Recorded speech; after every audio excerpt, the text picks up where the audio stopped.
Hello student, चला तर सुरू करूया आजचा क्लास आपला. सो काल आपण थर्ड चॅप्टर स्टार्ट केला होता, kinetic theory of gases and radiation. आणि कालचे जे टॉपिक घेतले आपण, जसं मॅटर काय असते, स्टेट ऑफ मॅटरचे टाईप्स, डिफरन्स, त्यानंतर गॅस लॉज घेतले आपण, Boyle's law, Charles law, Gay Lussac law आणि ॲव्होगाड्रो लॉ. आणि ॲव्होगाड्रो नंबर काय असते, बोल्ट्झमॅन कॉन्स्टंट काय असते, आयडियल गॅस इक्वेशन कसं बनलं, ते सगळे टॉपिक आपण काल क्लिअर केले. पण काही मुलांना डाऊट आहे की बोल्ट्झमॅन कॉन्स्टंटचं रिलेशन समजलं नाही, त्यासाठी परत आपण एकदा आयडियल गॅस इक्वेशन बघूया. सो एकदा मी परत कालचा टॉपिक रिवाईज करते. सो बघा, बॉइल्स लॉ काय होता की ॲट कॉन्स्टंट टेम्परेचर, आता गॅसची स्टडी करायची म्हटल्यानंतर आपल्याला एक बेसिक पॅरामीटरची स्टडी करावं लागते, म्हणजे गॅसचं टेम्परेचर, प्रेशर, व्हॉल्यूम आणि अमाऊंट ऑफ गॅस म्हणजे नंबर ऑफ मोल. ठीक आहे. आणि त्या सगळ्यांच्या स्टडीवरनं मग एक इक्वेशन बनते, जे सगळ्यात बेस्ट इक्वेशन आहे ते म्हणजे ideal gas equation. Ideal gas equation म्हणजे असं इक्वेशन की कुठल्याही टेम्परेचरला, प्रेशरला गॅस त्या इक्वेशनला काय करते, फॉलो करते, किंवा जो gas at any temperature, any pressure या इक्वेशनला फॉलो करेल अशा गॅसला आपण काय म्हणतो, ideal gas. So ideal gas काय असते, रिअल गॅस काय असते, त्या दोघांचं रिलेशन म्हणजे actually what is mean by ideal gas and what is mean by real gas. Real कशाला म्हणायचं, आयडियल. आता आयडियल कसं आहे, आयडियल एक फक्त एक कन्सेप्ट असतो की एक कल्पना असते की असा गॅस असायला हवा. ठीक आहे. आणि ॲक्च्युअलमध्ये रिअल गॅस नसतोच, फक्त आपली एक आशा असते की असा गॅस असायला पाहिजे. आणि ॲक्च्युअलमध्ये प्रॅक्टिकल जो गॅस असतो तो असतो रिअल गॅस, जो आपण ज्याची आपण स्टडी करतो. सो रिअल गॅस हा चांगला म्हणजे आयडियल कधी बनेल, काय कंडिशन फॉलो झाल्या म्हणजे आपला गॅस जो आहे तो रिअल गॅस आयडियल होईल, ते आपल्याला बघायचं आहे आजच्या लेसनमध्ये. तर रिअल गॅस म्हणजे नेमका कसा गॅस आणि आयडियल गॅस म्हणजे काय, त्यानंतर गॅसचं बिहेवियर ॲक्च्युअली कसं असते, बिहेवियर ऑफ गॅस, आणि रूट मीन स्क्वेअर वेलॉसिटी किंवा root mean square speed of the gas, हे 3 टॉपिक आज आपण कवर करू. आणि त्यानंतर आहे इक्वेशन फॉर प्रेशर किंवा expression for pressure of the gas on a container, wall of the container. या कंटेनरमध्ये आपण गॅस भरलेला आहे, त्याचं वॉलवर किती प्रेशर अप्लाय होते त्याचं एक एक्सप्रेशन आहे, जे आपण नेक्स्ट लेक्शनमध्ये घेऊया. तर सध्या आपण बघू की इक्वेशन काय आहे, आयडियल गॅस इक्वेशन कसं आलं होतं. तर सगळ्यात पहिले Boyle's law. What is Boyle's law? At constant temperature volume is inversely proportional to pressure. हे व्हॉल्यूम, प्रेशर, टेम्परेचर सगळं कशाचं, गॅसचं. ओके. तर गॅसचं टेम्परेचर जर फिक्स असेल, कॉन्स्टंट असेल, तर अशा वेळेस त्या गॅसचा व्हॉल्यूम प्रेशरची इन्व्हर्सली प्रपोर्शनल राहतो according to Boyle's law. Okay. हे काल सगळं झालं, एकदा रिवाईज करते फक्त. चार्ज लॉ काय होता, चार्ज लॉ असा होता की जर प्रेशर कॉन्स्टंट असेल, at constant pressure volume directly proportional to temperature. आणि गे-लुसॅक लॉ काय होता, तर गे-लुसॅक लॉ होता की at constant volume pressure is directly proportional to temperature. Okay. आणि ॲव्होगाड्रो लॉ काय होता, ॲव्होगाड्रो लॉ म्हणजे volume is directly proportional to n म्हणजे नंबर ऑफ मोल, किंवा अमाऊंट ऑफ गॅस जितका वाढेल तितकं जास्त व्हॉल्यूम वाढेल. ओके. सगळे हे कंबाईन केल्यानंतर फायनली आपल्याला एक सगळे गॅस इक्वेशन कंबाईन केल्यानंतर एक इक्वेशन तयार झालं, जसं की बॉइल्स लॉनुसार volume inversely proportional to pressure, directly proportional to temperature आणि directly proportional to number of मोल.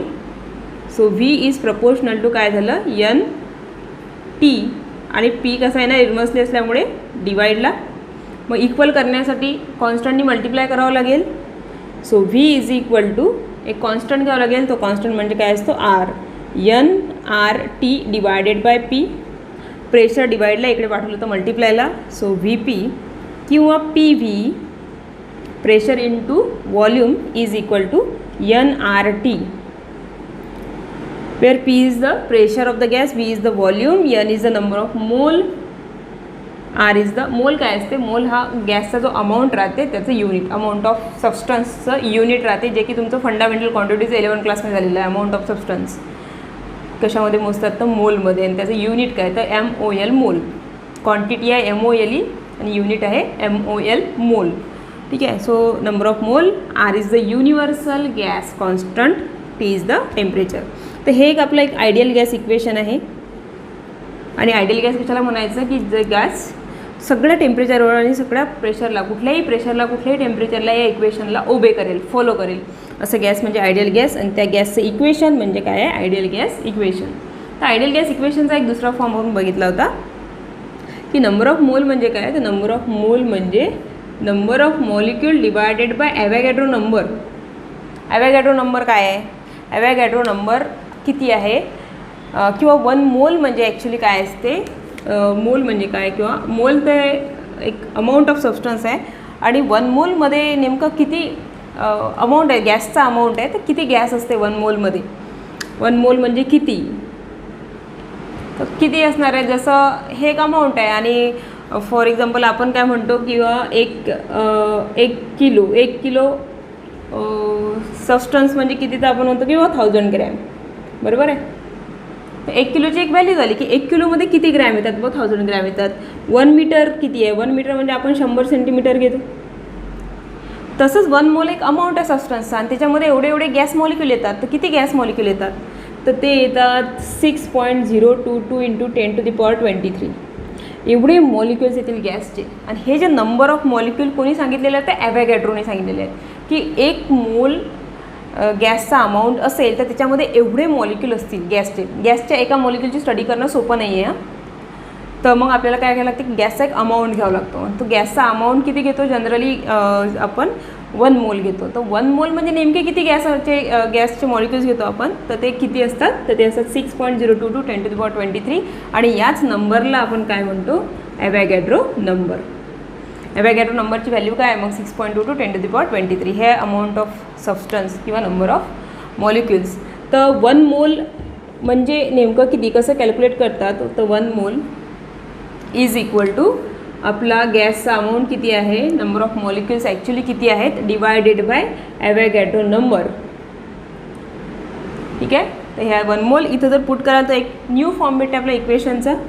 P V is equal to small एनच्या जागी काय टाकता येते? n/Na.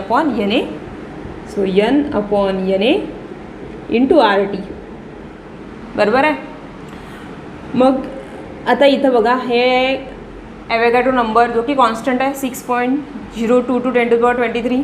आर आता युनिव्हर्सल गॅस कॉन्स्टंट आहे. काल सांगितले तुम्हाला युनिव्हर्सल गॅस कॉन्स्टंट म्हणजे पूर्ण युनिव्हर्समध्ये कुठे गेले तर त्याची व्हॅल्यू बदलत नाही. ती व्हॅल्यू किती होती? तर R इज इक्वल टू 8.314 आणि याचं युनिट सांगितलं तुम्हाला काल मी, जूल, मोल इन्व्हर्स, केल्विन इन्व्हर्स. ठीक आहे. हे आहे आपलं युनिव्हर्सल गॅस कॉन्स्टंटची व्हॅल्यू. तर बघा ह्या दोन्ही कॉन्स्टंट व्हॅल्यू आहे. या दोघांचा जर रेशो घेतला तर P V is equal to काय म्हणेल आपला n number of molecule divide by R/Na into T. हे जे R/Na आहे याच्या जागी आपण पुट करू शकतो KB. KB is equal to काय? तर KB is equal to R/Na. दोन्ही कॉन्स्टंटची रेशो आहे. तर याला म्हणतात बोल्ट्झमॅन कॉन्स्टंट. तर पी व्ही इज इक्वल टूचा एक न्यू फॉर्म बनते NKBT. तर बघा इथं जे आहेत हे आहे आपल्याला ॲक्च्युअली गॅस किती आहे, किती मॉलिक्यूल आहेत आपल्या गॅसचे ते जर माहीत असतील तर आपण आयडियल गॅस इक्वेशन या फॉर्ममध्ये लिहू शकतो. कॅपिटल N म्हणजे number of molecules of the gas into KB into T, where KB is the Boltzmann constant. हे कॉन्स्टंट व्हॅल्यू आहे. ही कॉन्स्टंट व्हॅल्यू कधी भेटते? जेव्हा आपण युनिव्हर्सल गॅस कॉन्स्टंटला ॲव्होगॅड्रो नंबरने डिवाईड करतो. किंवा गॅस कॉन्स्टंटची व्हॅल्यू काय आहे, गॅस कॉन्स्टंटची व्हॅल्यू कशी काढली तर ती आहे या दोघांचं multiplication. Boltzmann constant KB multiply by Avogadro number Na, या दोघांचा प्रोडक्ट म्हणजे काय तर युनिव्हर्सल गॅस कॉन्स्टंट R. तर R is equal to KB into Na. तर KB इज इक्वल टू काय होणार? KB is equal to R/Na. Okay. Universal gas constant आणि ॲव्होगॅड्रो नंबरचा रेशो म्हणजे काय आहे? बोल्ट्झमॅन कॉन्स्टंटची व्हॅल्यू. तर बोल्ट्झमॅन एक सायंटिस्टचं नाव आहे ज्यांनी याच्या इक्वेशन फाइंड आउट करण्यामध्ये बरंच कॉन्ट्रीब्युशन आहे. मग बोल्ट्झमॅन कॉन्स्टंटची जी व्हॅल्यू आहे ती व्हॅल्यू कशी भेटते? तर आपण जर युनिव्हर्सल गॅस कॉन्स्टंटला ॲव्होगॅड्रो नंबरने डिवाईड केलं तर जे आन्सर येईल ते आन्सर म्हणजे काय असते? बोल्ट्झमॅन कॉन्स्टंटची व्हॅल्यू. बोल्ट्झमॅन कॉन्स्टंट म्हणजे काय? It is the ratio of universal gas constant divided by Avogadro number. मग पुट केलं R/A या जागी आपण काय पुट केलं? KB. ते एक न्यू फॉर्म, आयडियल गॅस इक्वेशनचा एक न्यू फॉर्म भेटला आपल्याला. P V is equal to NRT तर आहेच, पण ते नंबर ऑफ मोलमध्ये आहे. नंबर ऑफ मॉलिक्युलच्या फॉर्ममध्ये पाहिजे असेल तर P V is equal to NKBT. तर हे झालं ideal gas equation. Ideal gas म्हणजे असा गॅस जो एनी टेम्परेचर एनी प्रेशरला या इक्वेशन्सला, दोन्ही इक्वेशन्सला काय करते, ओबे करते. अशा गॅसला काय म्हणतो आपण, ideal gas equation. Real gas आणि आयडियल गॅसमध्ये काय डिफरन्स आहे आणि गॅसचं बिहेवियर काय आहे ते आपण आता पुढे बघूया. So our next topic is behaviour of gas किंवा behaviour of gas molecules. So गॅसची स्टडी करायची चॅप्टरमध्ये kinetic theory of gases. So गॅसची स्टडी करताना आपण काही गॅस मॉलिक्यूल एका सिंगल मॉलिक्यूलची स्टडी करू नाही शकत. जसं न्यूटन्स लॉ ऑफ ग्रॅव्हिटेशनमध्ये आपण काय म्हणतो की एक स्टोन आहे, वरती एअरमध्ये थ्रो केल्यानंतर तो खाली येऊन पडला, ग्रॅव्हिटेशन फोर्स त्याच्यावर आपल्याला, तर एका स्टोनची स्टडी करू शकलो आपण. सॉलिड बॉडीमध्ये पॉसिबल आहे, पण गॅसमध्ये तसं पॉसिबल नाही आहे. गॅस मॉलिक्यूलच्या एका सिंगल मॉलिक्यूलची स्टडी करणं हे शक्य नाही आहे. त्यामुळे मग आपण काय करतो, गॅसबद्दल काही गोष्टी अझ्युम करतो. गॅसची स्टडी करायची म्हणजे आपण एका कंटेनरमध्ये अमाऊंट ऑफ गॅस घेतो, थोडासा गॅस घेतो, त्याच्यामध्ये बरेच मॉलिक्युल्स असतात. ते मॉलिक्युल्सची एका मॉलिक्युलची नाही तर नंबर ऑफ मॉलिक्युल्सची आपण बिहेवियर बघतो आणि त्यांची स्टडी करण्यासाठी आपण ॲक्च्युली गॅसची स्टडी म्हणजे गॅसच्या काही पॅरामीटर्सची स्टडी करतो. फॉर एक्झाम्पल प्रेशर, व्हॉल्यूम आणि टेम्परेचर. तर सगळ्यात पहिलं अजम्पशन म्हणजे काय की gas enclose in a container is characteristics by is parameters like pressure, volume and temperature. तर गॅसची स्टडी करायची म्हणजे ॲक्च्युली ज्या कंटेनरमध्ये आपण जो गॅस घेतलेला आहे, अमाऊंट ऑफ गॅस घेतलेला आहे, त्याचं प्रेशर, व्हॉल्यूम आणि टेम्परेचरची स्टडी करतो. त्यानंतर गॅसची मोशन कशी आहे, तर गॅस हा कंटिन्यू कॉन्स्टंटली मोशनमध्ये असतो. कॉन्स्टंटली मोशनमध्ये असतो म्हणजे तो कधीच त्याचे मॉलिक्युल रेस्ट करत नाहीत, ते कंटिन्यू मोशन करत असतात. एखाद्या कंटेनरमध्ये समजा 1000 मॉलिक्युल्स आहेत तर ते 1000 मॉलिक्युल कंटिन्यू काय करत राहतात, मोशन. मग मोशन करता करता छोट्याशा कंटेनरमध्ये जर ते असतील तर ते एकमेकांवर कोलाईड होतात, तर त्यांची कोलिजन पण कंटिन्यू चालू असते. आणि कोलाईड होताना काल पण मी तुम्हाला सांगितलं, त्यांची जी कोलिजन आहे ते कोलिजनमध्ये त्यांचा एनर्जीचा लॉस होत नाही, त्यांची कायनेटिक एनर्जी लॉस होत नाही, कारण त्यांचं जे कोलिजन आहे ते आपण अज्युम केलं आहे की गॅस मॉलिक्युलचं अझम्पशन्स कसं आहे, इलॅस्टिक आहे. इलॅस्टिक कोलिजन म्हणजे असं कोलिजन ज्याच्यामध्ये एनर्जीचा लॉस होत नाही, कायनेटिक एनर्जी त्यांची कन्झर्व राहते. आणि म्हणून गॅस मॉलिक्युलचं जे कोलिजन आहे ते कसं आहे, इलॅस्टिक कोलिजन आहे, एक अझम्पशन आहे गॅसचं. ठीक आहे. त्यानंतर बिहेवियर कसं आहे, तर मग ते कंटिन्यू मोशन करत राहतात, तर त्यांची जी स्पीड आहे ती स्पीड प्रत्येक कोलिजनमध्ये काय होत राहते, व्हॅरी होत राहते.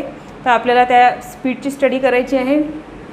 त्यानंतर gas molecule are always in a constant random motion. It is very hard to study the motion of single particle of the gas. त्यामुळे गॅसच्या एका सिंगल पार्टिकलची स्टडी करणं हार्ड आहे, सोपं नाही आहे ते.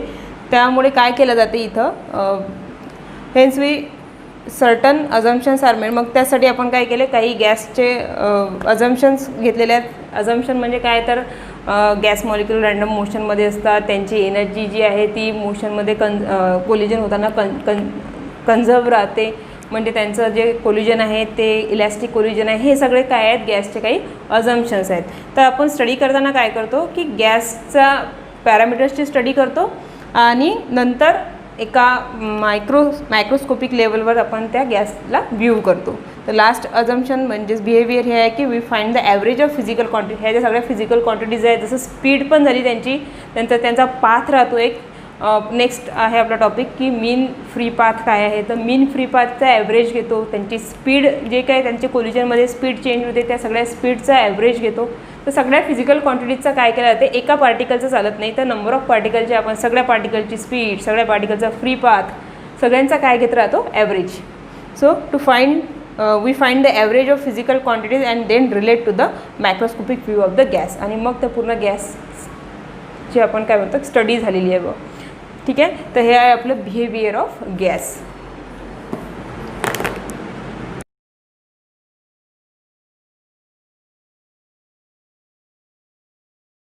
Real gas and ideal gas, काय डिफरन्स आहे रिअल आणि आयडियल गॅसमध्ये. सो पहिले बघूया व्हॉट इज रिअल गॅस. तर रिअल गॅस मी तुम्हाला याआधी सांगितले की रिअल गॅस म्हणजे असं गॅस की जे कुठल्याही टेम्परेचरला, कुठल्याही प्रेशरला आयडियल गॅस इक्वेशनला फॉलो करतात. ठीक आहे. The gas which obey the ideal gas equation at all the pressure and temperature. कुठलाही टेम्परेचर प्रेशर असो, कोणत्याही कंडिशनला ते आयडियल गॅस इक्वेशनला फॉलो करतात. आणि असं जर गॅस असेल तर त्याला आपण आयडियल गॅस असं म्हणतो. आणि दुसरी एक आयडियल गॅसची कंडिशन म्हणजे इंटरमॉलिक्युलर फोर्स जो आहे किंवा इंटरमॉलिक्युलर इंटरॅक्शन त्यांच्यामध्ये नसते. कुठल्याही प्रकारची इंटरॅक्शन एका मॉलिक्यूलची दुसऱ्या मॉलिक्यूलसोबत कुठल्याही प्रकारची इंटरॅक्शन नसते. म्हणजे इंटरमॉलिक्युलर फोर्स जर आपण बोललो तर तो नियरली इक्वल टू काय असतो, 0 असतो. असा जर काही गॅस असेल तर त्या गॅसला आपण आयडियल गॅस म्हणतो. पण ॲक्च्युली असा कुठला गॅस नाही आहे. आयडियल गॅस इक्वेशन ही फक्त एक कल्पना आहे की असा गॅस असायला हवा, पण ॲक्च्युअलमध्ये रिॲलिटीमध्ये असा गॅस नसतो. जे रिअलमध्ये गॅस असतात त्यांना आपण रिअल गॅस म्हणतो. आणि आपण अशी अपेक्षा करतो की आपला जो गॅस आहे तो असा असला पाहिजे, त्यांनी इक्वेशनला कुठल्याही कंडिशनला फॉलो केलं पाहिजे. तर त्या गॅसनी जर या आयडियल गॅस इक्वेशनला फॉलो करण्यासाठी त्याला कसं व्हावं लागेल, त्याला आयडियल गॅससारखं बनावं लागेल. तर आपला जो रिअल गॅस आहे तो आयडियल गॅस कधी बनेल, त्याची काय कंडिशन आहे ती बघू. सो ॲक्च्युली रिअल गॅस कशाला म्हणायचं मग, तर असा गॅस की ज्यांच्यामध्ये इंटरॅक्शन नसलं पाहिजे पण ॲक्च्युली ते असते. तर मग काय म्हणायचं, तर no real gas is truly ideal gas. कुठलाही रिअल गॅस हा आयडियल गॅस नसतो, पण आपण त्याला आयडियल बनवायचा प्रयत्न करतो. कारण का नसतो, कारण सगळ्या गॅसेसमध्ये मॉलिक्युल्समध्ये काय असते, इंटरॅक्शन ही असतेच. ते एकमेकांमध्ये इंटरॅक्ट होत असतात, ते एकमेकांना अट्रॅक्ट करत असतात, रिपेल करत असतात. सो इंटरॅक्शन असते. तर मग इंटरॅक्शन कमी कशी होणार, मग आपण ट्राय करू की यांच्यामध्ये जी इंटरॅक्शन आहे ती कमी झाली पाहिजे. कारण की आयडियल गॅसमध्ये तर इंटरॅक्शन ऑब्सेंट असते, इंटरॅक्शनच नसते. मग आपल्याही गॅसची इंटरॅक्शन कमी झाली पाहिजे. मग इंटरॅक्शन कमी कशी होणार, तर त्यांची मोशन कमी करावं लागेल, त्यांना दूर दूर न्यावं लागेल. त्यांना दूर दूर नेण्यासाठी काय करावं लागेल, त्यांची मोशनला स्लो करावं लागेल, त्यांचं टेम्परेचर लो करावं लागेल. त्यांचं एक टेम्परेचर लो केलं, त्यांचं प्रेशर कमी केलं. प्रेशर वाढवलं की ते मोशन रॅन्डम करतात आणि ते एकमेकांमध्ये इंटरॅक्ट होतात आणि कोलाईड होते. मग त्यांचं प्रेशर आपल्याला कमी करावं लागेल, त्यांची डेन्सिटी कमी करावं लागेल, त्यांचं प्रेशर कमी करावं लागेल. प्रेशर कधी कमी होणार, pressure is directly proportional to temperature आहे. ठीक आहे, मग प्रेशर कमी करायचं तर टेम्परेचर कमी करावं लागेल. पण खूप जास्त जर आपण गॅसचं टेम्परेचर कमी केलं तर ते स्टेट चेंज करण्याची भीती असते, ते लिक्विफाय होण्याची कंडिशन असते. खूप जास्त कमी केलं तर ते सॉलिड होऊ शकतात आणि स्टेडी होऊ शकतात. मग असं नाही झालं पाहिजे स्टेट चेंज झाले तर टेम्परेचर तर आपण खूप लो करू नाही शकत, पण एका थोड्या जास्त टेम्परेचरला त्यांचं प्रेशर कमी करून बघू. आणि त्यांनी जर थोडं प्रेशर लोअर करून थोडं जास्त टेम्परेचर ठेवून एक अशी कंडिशन येते की त्यांच्यामधलं जे मॉलिक्युल्स आहेत ते असे अपार्ट होतात, दूर दूर राहतात, एकमेकांशी इंटरॅक्ट करत नाहीत. आणि त्यावेळेस मग आपला रिअल गॅस हा कुणासारखा बिहेव करतो, आयडियल गॅससारखा. सो हे आहे difference between real and ideal gas. तर रिअल गॅसला आयडियल गॅस बनवण्यासाठी कंडिशन काय आहे, तर लो प्रेशर आणि हाय टेम्परेचर. हाय म्हणजे खूप जास्त नाही आणि लो म्हणजे खूप कमी नाही आहे. सो बघा रिअल गॅसचे काय पॉईंट्स आहेत. Real gas, no real gas is truly ideal. कुठलाही रिअल गॅस आयडियल नाही आहे, पण आपण त्याला बनवायचा प्रयत्न करूया. ठीक आहे, because real gas molecule are always interact with each other. तर रिअल गॅसचे मॉलिक्युल नेहमी एकमेकांसोबत काय करतात, इंटरॅक्ट, आणि आयडियल गॅसचे करत नाहीत. मग रिअल गॅसने इंटरॅक्शन नाही केली पाहिजे म्हणून आपल्याला काय करावं लागेल, त्यांना अपार्ट ठेवावं लागेल, दूर दूर ठेवावं लागेल. If the molecules of real gas are so apart, then we can say that real gas is ideal gas. जर आपण रिअल गॅसच्या मॉलिक्युल्सला दूर दूर केलं, त्यांना सेपरेट केलं, त्यांच्यामध्ये इंटरॅक्शन होऊ नाही दिली, तर आपला रिअल गॅस हा कसा बनू शकतो, आयडियल. मग हे कधी पॉसिबल आहे, तर ही आहे condition. This happens only at a certain condition bye lowering the pressure and increasing the temperature. Pressure low करायसाठी आपल्याला टेम्परेचर लो करावं लागते, पण जास्त टेम्परेचर लो झालं तर लिक्विफिकेशनची भीती राहते. सो जास्त टेम्परेचर लो करता येणार नाही, तर एका सर्टन टेम्परेचरला, एक सर्टन हाय टेम्परेचरला प्रेशर लो करून आपण हे अचीव करू शकतो. म्हणजे रिअल गॅसला आयडियल गॅससारखं बनवून आयडियल गॅस इक्वेशनला फॉलो करू शकतो. So this is the difference between ideal gas and real gas. Hope you understand. Thank you.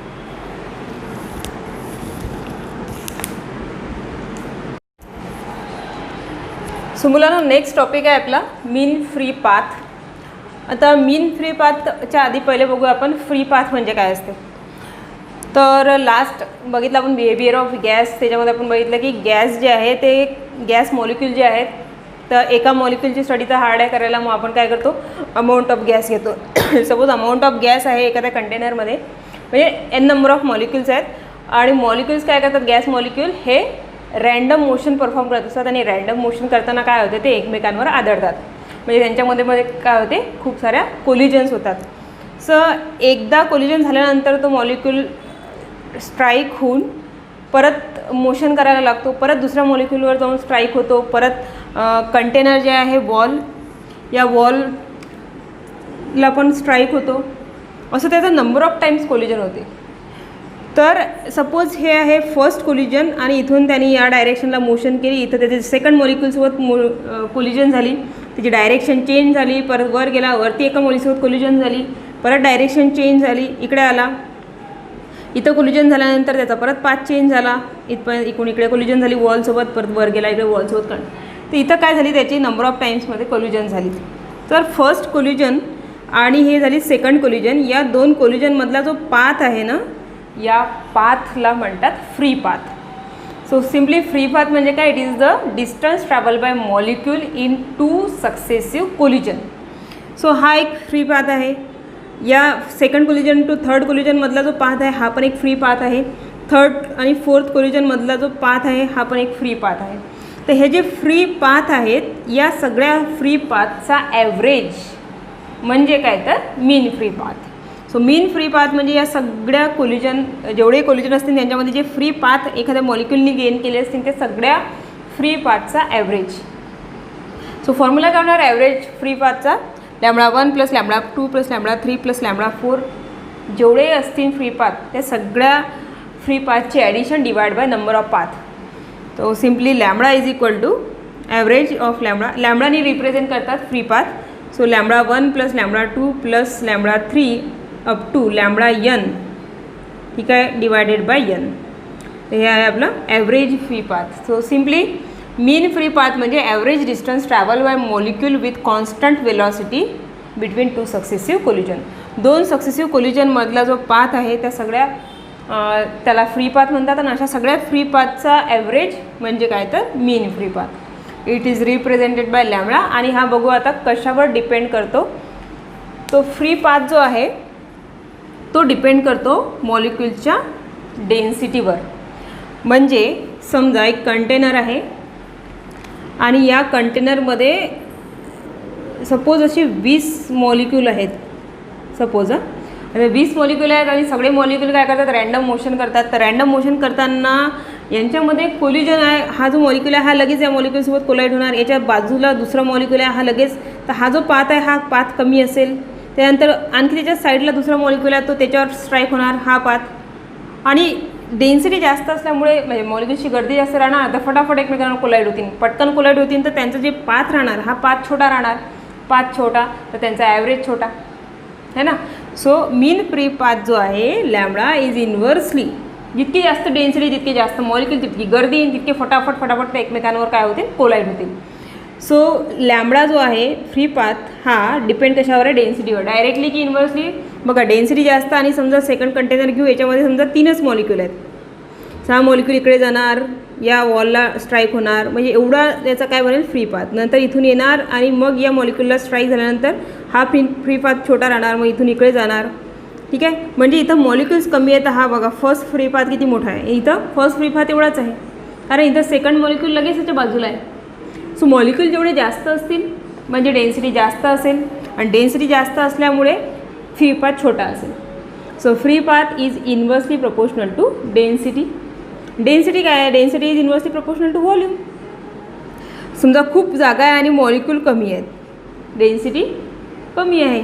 आणि हे जर सेम कंटेनर आहे आणि खूप सारे मॉलिक्यूल्स आहेत, जसं इथं डेन्सिटी जास्त आहे कारण की व्हॉल्यूममध्ये नंबर ऑफ मॉलिक्यूल जास्त आहेत, तर डेन्सिटी काय असते, density is directly proportional to number of molecule.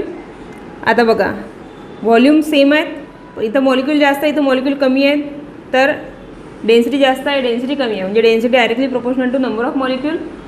आणि सपोज इथं व्हॉल्यूम मोठा आहे आणि याच्यामध्ये 5 मॉलिक्यूल आहेत, इथं व्हॉल्यूम छोटा आहे आणि इथं पण 5 मॉलिक्यूल आहेत. सो इथं डेन्सिटी जास्त आहे, इथं डेन्सिटी कमी आहे.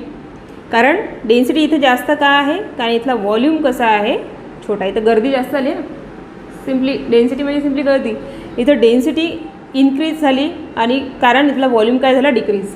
मॉलिक्यूल तेवढेच आहेत इथं 5च आहेत, पण इथं व्हॉल्यूम मोठा आहे, हे फ्री आहे तिथं. तर यांची डेन्सिटी कशी आहे, लो आहे कारण यांचा व्हॉल्यूम काय आहे, जास्त आहे. तर डेन्सिटीचा फॉर्म्युला काय आहे गॅससाठी, density is equal to number of molecule upon volume. आणि डेन्सिटीचं रिलेशन फ्री पाथसोबत कसं आहे मी तुम्हाला सांगितलं की सपोज खूप सारे मॉलिक्यूल असतील म्हणजे डेन्सिटी जास्त असेल तर हे फटाफट एकमेकांवर कोलाईड होतील तर यांचा जो पाथ राहणार फ्री पाथ तो छोटा राहणार. त्यामुळे फ्री पाथचा मीन पण छोटा राहणार. So mean free path is inversely proportional to density. ठीक आहे. हा आहे फर्स्ट कन्सेप्ट आपला. Mean free path is inversely vary with the density. The density is equal to n by v. n is the number of molecules, v is the volume. Second बघा mean free path कशावर depend करते. Mean free path is inversely proportional to size of the particle. आता हे पण बघा size of the पार्टिकलवर कसं depend करत असेल. इन्व्हर्सलीच डिपेंड करते. पण का डिपेंड करते तर सपोज बघा इथं समजा 3 मॉलिक्यूल घेतले आपण आणि या कंटेनरमध्ये पण 3 मॉलिक्यूल घेतले. आता इथं जे 3 मॉलिक्यूल आहेत ते आणखी छोटे घेऊ. तर याचा जो फ्री पाथ आहे हा मॉलिक्यूल या मॉलिक्यूल स्ट्राईक होणार, हा या मॉलिक्यूल स्ट्राईक होणार, मध्ये इकडे जाणार इकडे. आता हे मॉलिक्यूल छोटे छोटे आहेत. मॉलिक्यूल छोटे छोटे असल्यामुळे फ्री पाथ बघा मोठा आहे. तेच हे मॉलिक्यूल मोशन करतील तर हे लगेच एकमेकांवर स्ट्राईक होतील.